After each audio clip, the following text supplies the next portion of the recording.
Kaieteur Radio.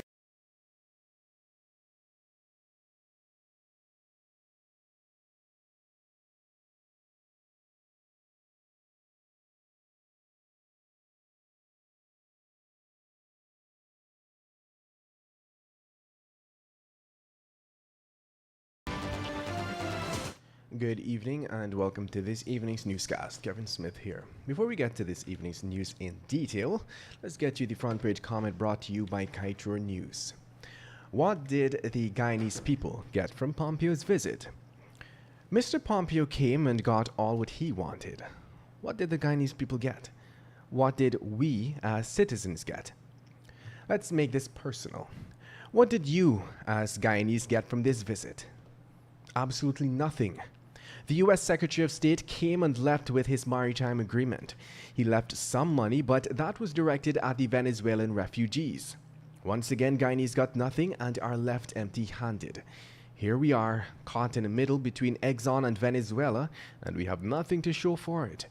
We Guyanese don't even know the full details regarding oil deals conducted on our behalf by our political leaders with Exxon. We could not even get a peep out of Mr. Pompeo about the oil-rich Kanji and Kaieteur blocks, which are long shrouded in secrecy. Everybody benefits handsomely, except Guyanese, who were forced yet again to be contented with poverty. Look carefully post-Pompeo. America benefits. Exxon continues to benefit. Guyanese political leaders benefit because their deceptions are concealed. Only citizens come out poorer. We ask about Kanji and Kaieteur and the wall goes up. We talk about oil and the man comes and talks about terrorism and drugs and the sea, the things that matter to America. He protects his own, delivers to his own. Meanwhile, Guyanese leaders in government will maintain silence about Kaieteur and Kanji. What did you get? More falsehoods, foolishness, and frauds that cheat you out of your birthright and future.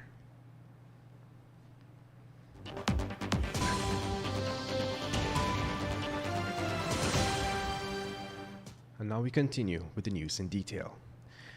If one is to examine the style of governance adopted by the previous APNU-AFC coalition regime, one would discover that they hold trophy for being the only government in the English-speaking Caribbean who has shown such blatant disregard for and trampled upon Guyana's constitution. It was Attorney General and Minister of Legal Affairs Anil Nandlal who, on Friday, painted this picture to the National Assembly at the 2020 emergency budget debates. APNU-AFC's journey down the unconstitutional road commenced, according to Nandlal, mere days after they took office back in 2015. To the National Assembly, Nandlal presented a long list of constitutional transgressions he claimed the coalition placed their stamp on. Starting off, the AG highlighted that on May 28, 2020, then-Minister Simona Brooms, acting on instructions from then-President David Granger, wrote a letter to the Public Service Commission to cease all promotions. According to Nandlal, that letter was quashed by the late Chief Justice Ian Chang after finding it was unconstitutional and unlawful, violating Article 226 of the Constitution. Now let's tell you that Attorney General and Minister of Legal Affairs Anil Nandlal told members of the National Assembly yesterday that his ministry has a number of pressing matters that will be dealt with urgently under the provision of the 2020 emergency budget.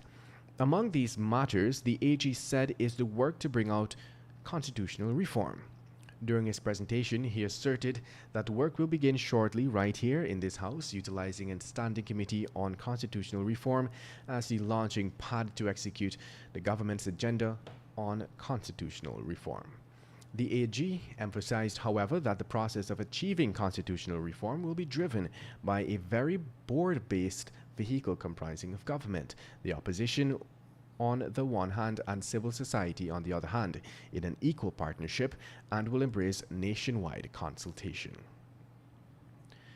In other news, as part of the process to restore full telecommunication services to Region 3, the Guyana Telephone and Telegraph Company, or GTT, says it has received authorization to commence underwater repairs to its submarine fiber optic cable, damaged by suspected sabotage a few weeks ago. On September 8, 2020, suspected sabotage to a fiber optic cable belonging to GTT impacted over 25,000 customers in West Demerara, but within 24 hours, mobile and internet services were restored. In other news, Minister of Education Priya Manik Chand on Friday said that 6 new learning channels will soon be established to allow students across Guyana to access programs amid the COVID-19 pandemic. Some 200 million was allocated in the emergency 2020 budget for the expansion of the Guyana Learning Channel. It will target students from nursery year 1 through to grade 11. The Education Minister told the National Assembly on Friday during the emergency budget debates that the initiative was in keeping with the government's vision to utilize technology to boost education delivery. And now let's tell you that President Ali skirted U.S. journalists' questions on fairness of ExxonMobil deal.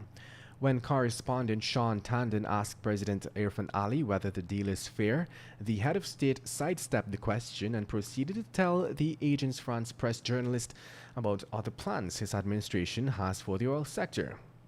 Tandon asked Ali, "The arrangement itself, do you feel that it's equitable?" The president only offered that his administration is reviewing the Payaro Field Development Plan, Exxon's third intended development.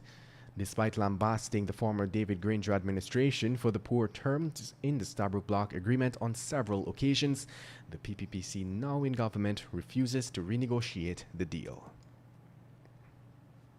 In other news, Minister of Health Dr. Frank Anthony has revealed that contractors of the Ocean View Infectious Disease Center at Liliendal were being overpaid millions of dollars, calling the facility a cesspool for corruption.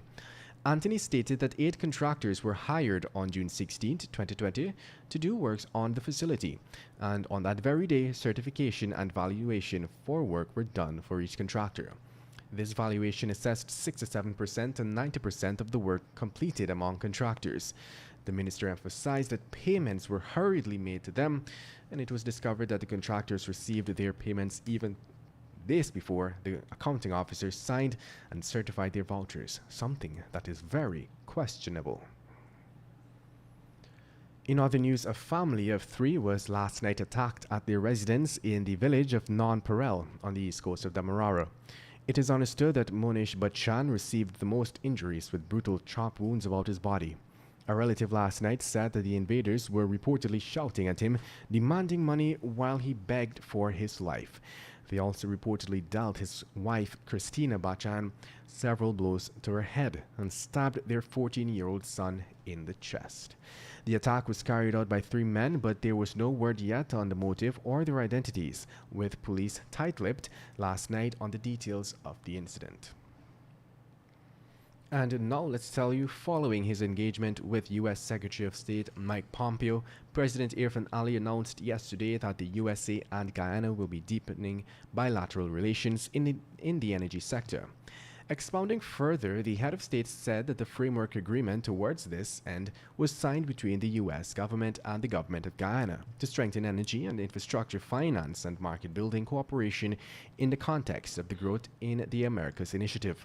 Ali said this agreement will stimulate the enhancement of the business environment for U.S. private sector investment in Guyana, particularly in the fields of energy, both unrenewable and renewables, and infrastructure. Ali said too that the agreement will have to pave the way for the U.S. private sector to expand their investment portfolio and partner with the Guyanese private sector.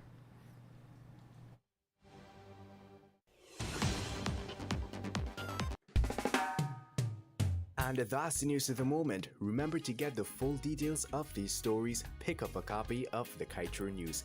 And don't forget, you can catch us on the MyTuner app as well as the Radio Garden app. You can also keep up to date by liking our Facebook page at Kaieteur Radio and subscribing to our YouTube channel, Kaieteur Radio Livestream. Oh, also catch our stream at www.kaieteurnewsonline.com/radio.